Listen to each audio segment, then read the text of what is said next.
Hi, my name is Jen, and I'm working with a patient named Kathy who has the primary diagnoses of congestive heart failure and diabetes. Kathy has recently been discharged from an inpatient hospital. Due to Kathy's conditions and the fact that she lives in a rural area that is over an hour away from any doctor's office where she could easily come in for biometric readings, I have enrolled her into our remote patient monitoring program. After enrolling Kathy into the program, we had a care coordinator acquaint her with the RPM platform on a tablet. The care coordinator then trained her to use the peripheral devices she would receive, which include a weight scale, a blood pressure cuff, and a glucometer. Kathy was sent home with a kit that included these devices. The care coordinator also sent her home with a handout that may answer any of her questions. Now, after being trained and returning home, Kathy accesses the RPM platform through her tablet with our application.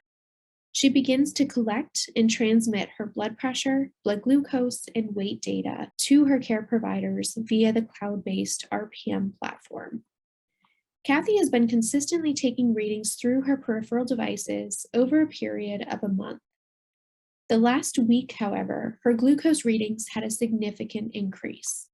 This recent increase brought Kathy to the top of my dashboard and prompted me to check in about those readings. I reached out to Kathy first by text to start a conversation about this trend and to set up an appointment to talk in more detail. Hi, Kathy. My name's Jen. I'm a certified diabetes care and education specialist on your care team. Is this still a good time for us to chat? Our call should only take about 5 to 10 minutes of your time. Hi, Jan. Yeah, this time still works well. Wonderful. And before we get started, I want to be sure to protect your privacy. Can you confirm your full name, date of birth, and home address? Sure. Kathy Smith, January 24th, 1969, 14 Washington Street, Auburn, Massachusetts, 06349. Great. Thank you, Kathy. The reason I had reached out to set up this call was to touch base with you about some of your recent blood sugar readings. Would it be okay if we look at that data together? Yeah, absolutely. I noticed my blood sugar readings started to run high over the past week and was planning to talk with my provider about it. But that visit is a few months out, so I'm glad you contacted me. Thank you. Yeah, and great observation. I actually noticed the same trend in your blood sugar readings, and I'm curious to hear your thoughts on what may have prompted that change. But before we do dive in, I want to first say great job checking your weight, blood pressure, and your blood sugar. Those frequent checks you've been doing using the new devices has really given us a lot of valuable data to look at together.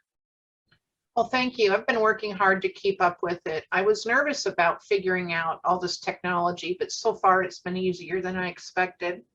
That's good to hear. Well done, Kathy. You've accomplished a lot over the past month. And looking at the blood sugar data you've collected, your morning fasting readings appear to be trending a little high. There are many reasons why we might see blood sugar readings go up, such as changes to your diet, exercise, medication, stress. There's lots of reasons that could contribute to that. What do you think might be causing those recent high blood sugar readings? Any theories? Well, the only thing I can think of is that I did miss a few of my long-lasting insulin doses.